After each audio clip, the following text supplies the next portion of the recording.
Assalamualaikum warahmatullahi wabarakatuh.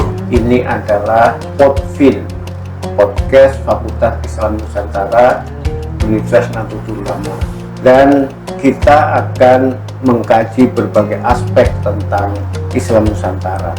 Datang, singgah, mengunjungi dan meninggalkan jejak peradaban di Nusantara. Cheng Ho itu seorang Muslim yang taat.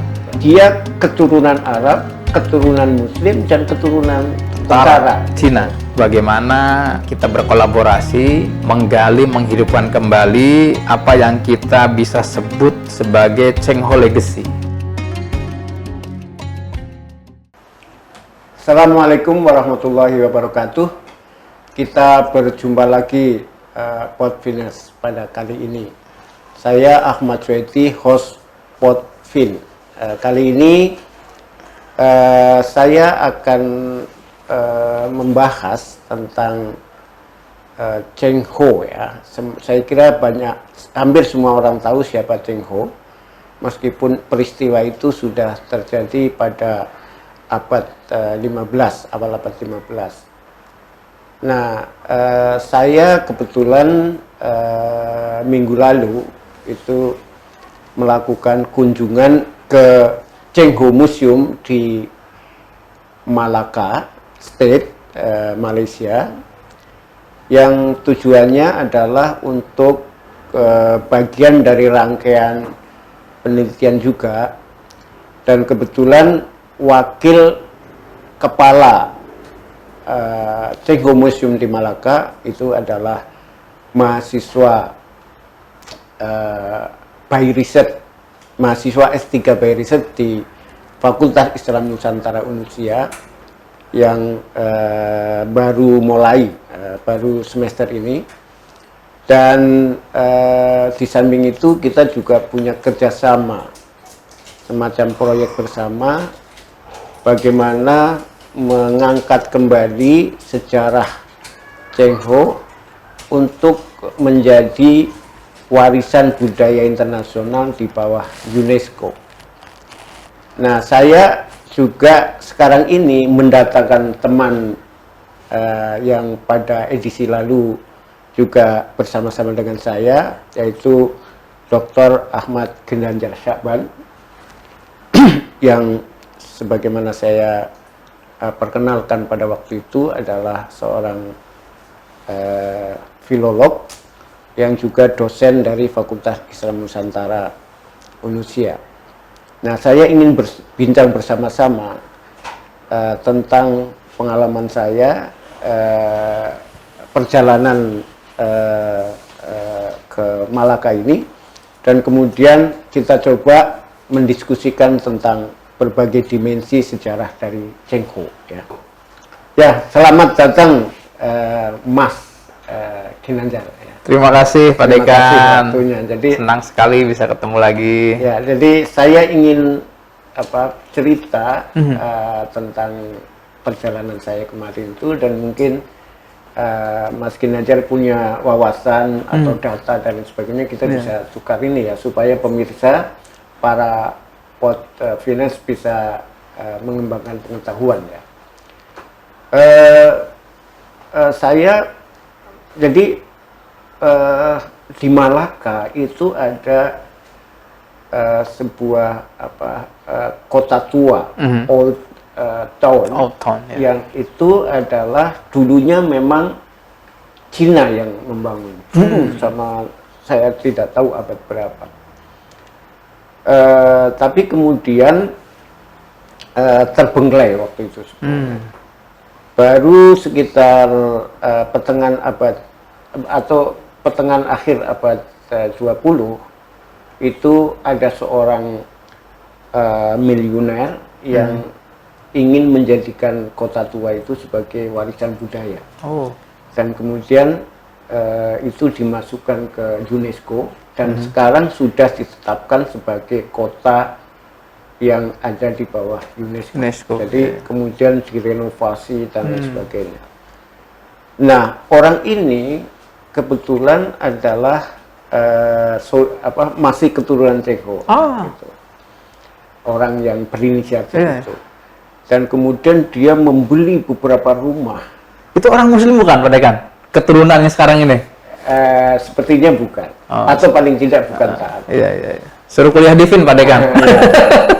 Ya, wakil direkturnya itu FIN. Mahasiswa kita ya. Tapi itunya pendirinya itu orang kaya, tapi juga orang akademik yang dulu alumni UI sebenarnya. Universitas Indonesia. Menarik. Dia banyak temannya, diantaranya adalah kalau Anda kenal Dahana. Redaktur Tempo itu dan juga dosen UI dan ahli Cina, dan sekarang dia tinggal di Amerika. Tetapi yang menarik adalah orang ini, namanya saya kok lupa ya, ada bukunya sebenarnya, membeli beberapa rumah kemudian dijadikan museum. Nah, si Li Feng, mahasiswa kita yang juga wakil direktur itu, punya keinginan untuk mengangkat berbagai situs tentang Qinghu di Nusantara, mulai dari Palembang, Cirebon, Semarang, dan lain sebagainya, untuk secara pelan dan proses itu menjadi bagian dari warisan UNESCO tadi. Saya kira ini sebuah perencanaan yang sangat menarik. Nah, mungkin Mas Ginanjar punya wawasan. Kita ini dulu sebelum eksplorasi lebih lanjut ya. Kira-kira apa yang menarik dari Qinghu? Mengapa misalnya Li Feng itu tertarik untuk itu, dan bagaimana kesiapan kita atau apa yang harus kita lakukan untuk itu? Bagaimana kita menyambut itu? Gitu. Ya, ini inisiatif yang bagus sekaligus penting, saya pikir Pak Dekan ya. Jadi sosok Qinghu ini bisa kita bilang sebagai sosok yang bisa menjadi ikon bagi koeksistensi, dialog antar budaya, dialog antar agama, dialog antar peradaban dan juga bangsa-bangsa. Karena Qinghu ini secara keidentitasan adalah seorang Muslim Cina yang berasal dari suku Hui, hidup pada peralihan abad ke-14 dan 15, dari keluarga Muslim, dari Muslim Hui, dan hingga saat ini sebagaimana kita tahu bahwasannya kawasan beretnik Hui di Cina, yaitu sekarang provinsi Yunnan ya, ada di agak selatan itu ya, itu menjadi salah satu kantong terpenting dari komunitas Muslim Cina yang berpengaruh ya, yang sangat lama sekali. Menariknya orang Hui ini bisa untuk berasimilasi dan hidup berdampingan dengan bangsa-bangsa Cina yang lain, terutama bangsa Han ya, sebagai bangsa Cina yang terbesar ya. Dan Qinghu ini kan hidup pada masa dinasti Ming di sini. Nah, yang menarik di sini adalah dinasti Ming, kaisarnya Cina saat itu tentu saja bukan orang Muslim, tetapi punya visi internasional untuk bisa memiliki hubungan dengan negara-negara luar. Dan saat itu ditunjuklah seorang admiral, seorang laksamana atau Amirul Bahr gitu ya, ya Qinghu ini atau Zheng He gitu ya. Kemudian Qinghu yang lahir kurang lebih tahun 1378 lah ya, itu mulai melakukan misi besar, berlayar ke negara-negara asing untuk menjalin dan mempererat hubungan dengan dinasti Ming ini kan pada bulan Juli tahun 1405. Dan Qinghu membawa serta armada yang terdiri dari beberapa kapal dan juga ratusan orang rombongan ya. Ratusan ribu tepatnya. Ratusan ribu bahkan ya.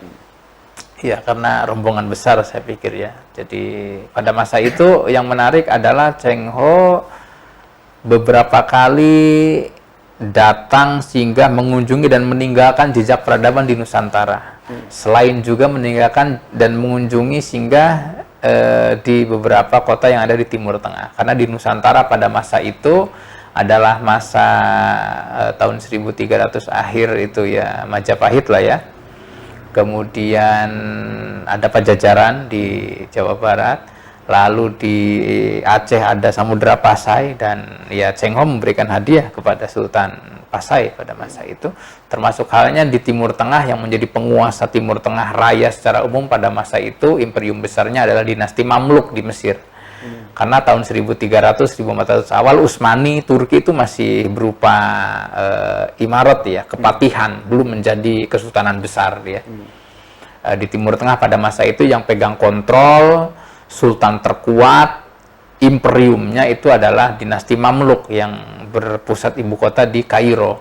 Dan ketika Cheng Ho itu mengunjungi Haramain ke Hijaz ya, dan berlabuh di Jeddah, saat itu wilayah Arabia, wilayah Hijaz, termasuk halnya Mekah, Madinah, Jeddah itu di bawah kendali, di bawah kekuasaan administratif daripada dinasti Mamluk yang ada di Mesir ini. Jadi ini kaya sebelum sekali. Turki Utsmani ya. Jauh sebelum Turki Utsmani, itu kurang lebih 2 abad sebelum Turki Utsmani. Jadi saya pikir ini penting karena Cheng Ho ini ya tadi itu bisa menjadi simbol bagi koeksistensi, bagi dialog antar peradaban, karena Cheng Ho ini ya seorang laksamana, Amirul Bahar atau admiral ya muslim, tetapi pasukan yang dibawanya itu adalah pasukan Cina yang notabene non muslim. Tetapi tentu saja banyak juga pasukan yang memang berasal dari kalangan muslim di sana. Lalu membawa misi untuk menjalin hubungan diplomatik, untuk misi niaga, politik, budaya, dan ya misi perdamaian. Jadi saya pikir misinya ini misi yang luar biasa ya. Cheng Ho bisa merajut bagaimana Cina, Nusantara, India, Timur Tengah itu dalam satu rajutan misi diplomatik yang sukses gitu ya. Nah, dan ketika Pak Dekan tadi bilang di Malaysia, di Malaka ini didirikan Museum Cheng Ho, itu nilainya sangat besar sekali. Karena Cheng Ho ini bukan hanya simbol bagi bangsa Cina, tetapi juga simbol bagi bangsa Muslim. Jadi bangsa Muslim yang non-Arab atau Ajam ya, yang menginternasional pada zaman itu kan tidak banyak. Tetapi Cheng Ho ini menjadi representatif pada masa itu gitu ya. Nah, kemudian selain menghidupkan kota Malaka, di Indonesia ini kan ada banyak sekali pelabuhan-pelabuhan kuno yang dikunjungi oleh Cheng Ho pada masa itu ya. Misalkan Tuban, Gresik, Jepara, Demak, Semarang, Cirebon, Kalapa, Banten, Belitung bahkan ya. Pasai itu kan satu sabuk jalur rempah, Palembang betul. Itu yang dikunjungi Cheng Ho. Cheng Ho menapakkan kaki, bertemu dengan para penguasa lokal yang muslim ataupun non-muslim, dan meninggalkan jejak di sana ya. Dan jejaknya diantaranya ditandai dengan adanya pecinan kuno, lalu yang kedua Masjid Cheng Ho. Ini kalau kita kemudian bisa berkolaborasi untuk menghidupkan Cheng Ho Heritage di sini, itu dampaknya akan sangat bagus sekali ya di sini. Ya. Saya tambahkan ini ya, informasi yang sejauh saya baca dan juga saya baru-baru mendapat konfirmasi sebenarnya bahwa kakek ini buyut dia adalah dari Arab, dan masih ada keturunan Nabi Muhammad. Ya, tetapi hanya saja di Cina itu kan tidak boleh pakai nama Arab. Iya betul. Ini satu. Yang kedua, keluarga Cheng Ho itu sudah lama menjadi tentara, sudah menjadi tentaranya orang Cina. Iya. Jadi dia keturunan Arab, keturunan Muslim, dan keturunan tentara Cina. Cina gitu. Nah, ada kebetulan yang menarik itu dari berbagai sumber bahwa sebelum dinasti Ming itu kan dinasti Yuan. Kebijakan dinasti Yuan itu adalah pertama semacam ekonomi liberal. Jadi orang Cina boleh berusaha di mana saja. Dan nanti memberi kontribusi ke negara lewat pajak dan sebagainya. Nah, yang kedua, dinasti Yuan itu meskipun Muslim sudah established di beberapa tempat tadi, tetapi dinasti Yuan itu tidak punya kebijakan untuk memberikan tempat kepada Muslim untuk menjadi posisi tertinggi kayak Masa Cheng Ho. Jadi meskipun orang tua Cheng Ho tentara, tapi tentara biasa gitu, tidak punya jabatan. Nah, ketika berubah menjadi dinasti Ming, kemudian dinasti Ming punya kebijakan berubah. Yang pertama adalah pembatasan usaha, pedagang ekonomi itu harus ekonomi negara, bukan liberalisme tadi. Oleh karena itu, semua pengusaha Cina yang ada di luar itu dipanggil kembali dan harus semacam izin usahanya itu harus ada di dari Cina. Pemerintah ya. Ya, pemerintah. Nah, yang kedua, dinasti Ming itu membuka kerjasama dan memberi tempat kepada Muslim. Ya. Tentu Muslim sudah berabad-abad, tapi betul. Waktu itu masih ini dan oleh dinasti Ming dikasih tempat sehingga Cheng Ho itu menjadi laksamana itu, semacam jenderal gitu kan, ini angkatan laut. Nah, ada satu seorang pengusaha, katakanlah gitu, yang tidak mau tunduk kepada kebijakan Cina itu, namanya Yunxi kalau nggak salah, Zhenxiu atau Yunxi, ya, saya lupa. Nah, dia itu di Palembang. Nah, dia menguasai laut Palembang dan menjadi bajak laut. Bajak laut yang besar, bukan yang kecil ya. Tapi si bajak laut ini punya karakter semacam Robin Hood. Jadi dia hanya mau bajak yang kelas besar dan di laut, nggak mau melakukan itu di darat. Perampokan di darat. Bajak darat dong jadinya Pak Dekan. Iya. Nah, yang kedua, dia juga sangat sosialis. Jadi dia sering memberi kekayaan kepada masyarakat di darat gitu. Sehingga dia dihormati sekali oleh orang Palembang, oleh masyarakat Palembang. Nah, karena itu salah satu misi atau beberapa misi penting dari Cheng Ho itu adalah pertama diplomasi, menjelaskan kebijakan baru dinasti Ming kepada orang seluruh dunia. Waktu itu Eropa belum menjadi konsentrasi betul. Jadi Asia, India, Afrika, India dan Timur Tengah. Gitu. Maka perjalanan itu dicatat sebagai 7 kali perjalanan ya. Kalau nggak salah itu 200.000 orang dalam setiap perjalanan. Jadi ada 7 perjalanan, setiap perjalanan dia membawa 250.000 orang dan lebih dari 7.000 kapal. Nah, kebayang itu gimana sesaknya laut gitu. Dan kapalnya besar-besar. Dan konon laki semua ya. Saya belum konfirmasi ini, tapi ada. Tapi ini menarik Pak Dekan, karena tradisi di Cina itu tentara Kasim itu kan dilakukan kebiri. Ya. Makanya ketika Cheng Ho punya keturunan, ini gimana jalurnya? Bisa jadi jenderal tidak ya. Gitu. Iya. Tapi jadi misi Cheng Ho itu adalah diplomasi kepada pemerintahan-pemerintahan yang ada hubungannya dengan Cina, karena Cina kan sudah lama sekali berhubungan dengan Jawa dan lain-lain, sehingga harus dijelaskan tentang kebijakan baru. Yang kedua, semacam menundukkan orang-orang Cina yang masih belum mau menyesuaikan kebijakan baru. Nah, satu yang tadi itu bajak laut itu berhasil ditangkap meskipun tidak mudah, kemudian diserahkan ke Kaisar dan dipenggal. Nah, tapi yang menarik juga adalah Cheng Ho itu seorang Muslim yang taat. Jadi meskipun dia tidak setiap perjalanan atau tidak setiap tempat dia turun dari kapal, misalnya kita beberapa tempat konon dia tidak turun ya. Kalau di mana? Di Cirebon, di Semarang jelas turun. Nah, karena itu banyak juga orang yang ikut Cheng Ho itu tidak balik ya, tidak ikut pulang, dan ada yang tinggal beberapa bulan atau tahun, kawin-mawin punya itu.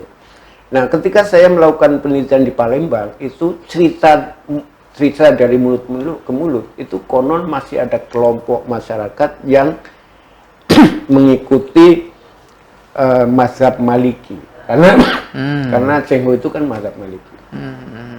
Nah, tapi ketika saya cari itu nggak ketemu.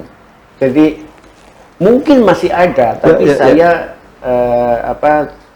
mengunjungi tempat yang salah mungkin ya.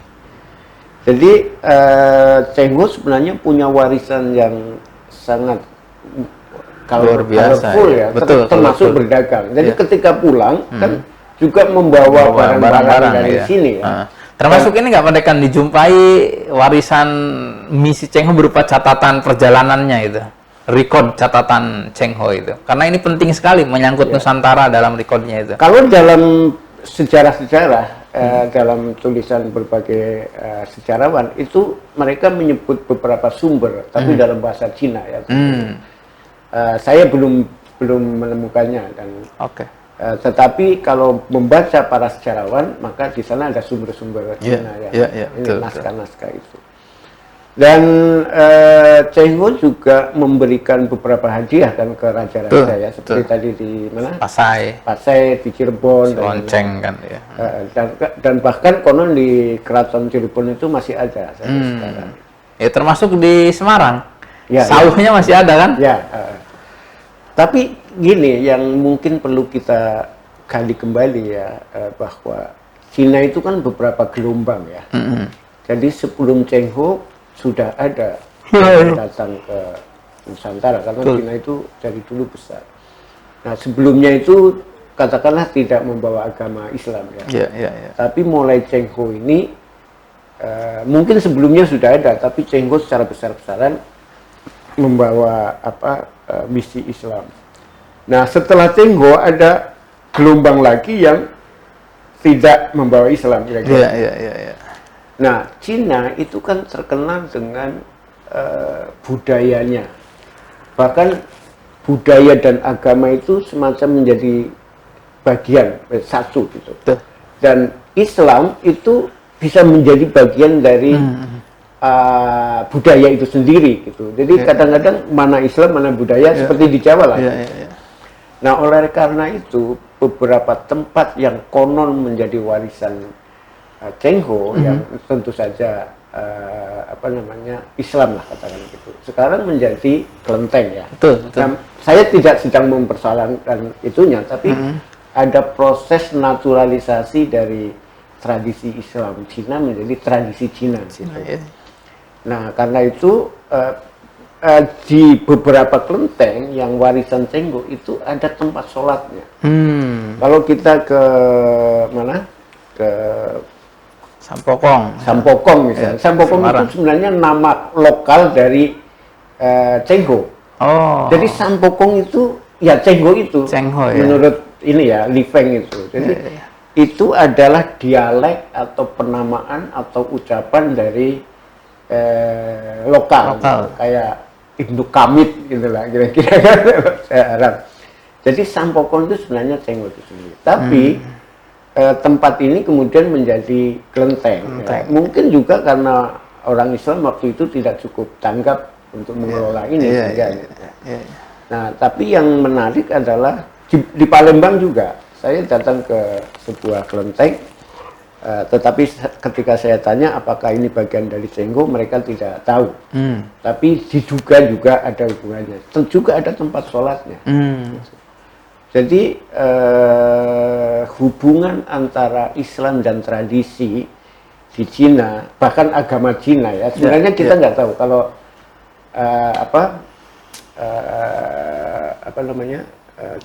agama Cina itu apa? Konghucu itu kan atau Konghucu itu kan bagi orang Cina sebenarnya bukan agama, ajaran hidup aja, falsafah gitu ya. Jadi itu adalah tradisi yang sangat kuat. Agama apapun akan menjadi berinteraksi dengan agama itu. Nah, yang menarik juga adalah Cina itu menjadi semacam fasilitator untuk hubungan antara tradisi dan Cina itu. Betul. Dan bagaimana kira-kira ke depan apa yang mungkin bisa kita lakukan untuk bukan romantisme, tapi ini punya andil untuk masa depan gitu. Iya, jadi saya pikir yang bisa kita lakukan banyak ya, Pak Dekan ya, dalam kerangka untuk bagaimana kita berkolaborasi, menggali, menghidupkan kembali apa yang kita bisa sebut sebagai Cheng Ho Legacy. Yang di awal tadi saya bilang, jalur Cheng Ho, misi diplomasi Cheng Ho, lalu koeksistensi, dialog antar budaya, antar agama, antar peradaban yang juga itu direpresentasikan oleh Cheng Ho gitu ya. Di antaranya adalah kita bisa merevitalisasi beberapa titik-titik kota yang dulu pernah disinggahi Cheng Ho dan terkoneksi antar satu sama lain. Tetapi memang harus kita akui juga dominannya itu adalah identitas Cina yang Konghucunya ya. Akan misalkan nanti sentuhannya Cheng Ho sebagai seorang muslim, identitas keislaman Hui itu juga dijelmakan di pusat-pusat ini ya. Karena hingga hari ini masyarakat muslim Hui masih eksis, masih punya peran dan kontribusi yang penting. Salah satu ulama sepuh dari komunitas muslim Hui, karismatik itu ada namanya Syekh Habibul Alim. Itu seorang sufi mursyid Naqsyabandi, pengaruhnya besar sekali, dan beliau bukan hanya sebagai seorang sosok yang dihormati di kalangan orang muslim saja, tetapi di kalangan Buddhis, di kalangan Konghucu di Cina itu juga punya pengaruh yang tidak kecil ya. Nah, ini akan sangat baik saya pikir kalau kemudian masyarakat Indonesia ini ya mayoritas muslim dengan ekspresi kebudayaan yang khas Nusantara, Jawa dengan Jawanya, Sunda dengan Sundanya, Palembang dengan Palembangnya. Ini akan diperkaya jika kemudian ada semacam manifestasi baru, pusat titik-titik jalur Cheng Ho ini, ya, ada peninggalan yang kemudian termanifestasikan, ya seperti kompleks yang menghimpun kelenteng dan juga ada masjidnya.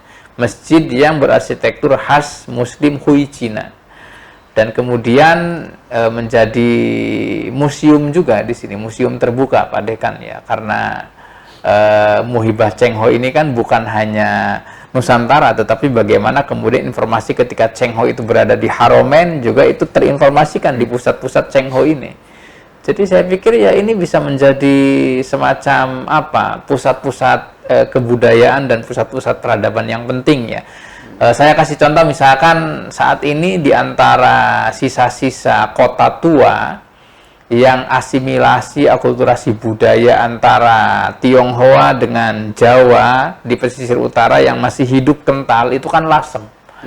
Itu terrepresentasikan dalam satu kehidupan yang rukun membaur antara keturunan Cina dengan orang-orang Jawa setempat. Tidak ada kelas sosial yang menonjol di Lasem ini kan. Juga produk ya seperti batik gitu ya. Batik ini kelihatan sekali. Ini Lasem ya? Ini Lasem. Ini batik namanya batik Nyakkyoh. Jadi punya orang Cina yang sudah ya 80 tahun lebih, karena para pekerjanya itu udah tua, tinggal tersisa mungkin berapa 12 orang gitu Pak Dekan ya.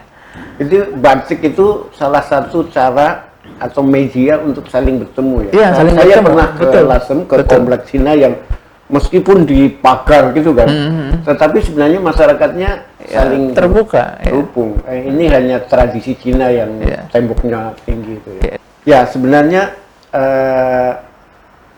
diplomasi dan perdagangan Cheng Ho ini mengingatkan kita pada situasi sekarang sebenarnya. Cina kan lagi melakukan diplomasi besar-besaran ya sekarang ini, terutama karena secara teknologi mereka sangat maju, bahkan melampaui Amerika dan Eropa, sehingga perlu pasar gitu.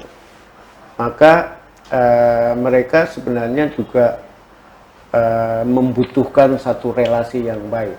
Nah, beberapa informasi yang saya dapat dari teman-teman Cina, di Cina sana, Islam juga memperoleh tempat yang baik sekarang ini, meskipun mungkin tidak sebagaimana era Cheng Ho ya, yang menempati puncak kekuasaan ya. Tapi kan ada dua provinsi yang mayoritas, ada satu provinsi mayoritas Muslim, ada yang Muslimnya agak banyak, ada yang sangat minoritas, dan Xinjiang itu salah satu mayoritas Muslim di samping yang tadi. Hanya Xinjiang itu terkenal dengan konflik ya. Nah, jadi saya kira ini sebenarnya era di mana kita tertantang untuk membuka kembali diplomasi secara besar-besaran. Dalam jurnal kita Islam Nusantara yang edisi terakhir itu ada penulis dari Cina namanya Xiao Yusong, perempuan. Dia menulis tentang diplomasi santri. Oh, menarik sekali. Iya, dalam bahasa Inggris. Apa yang diulas sama penulis ini?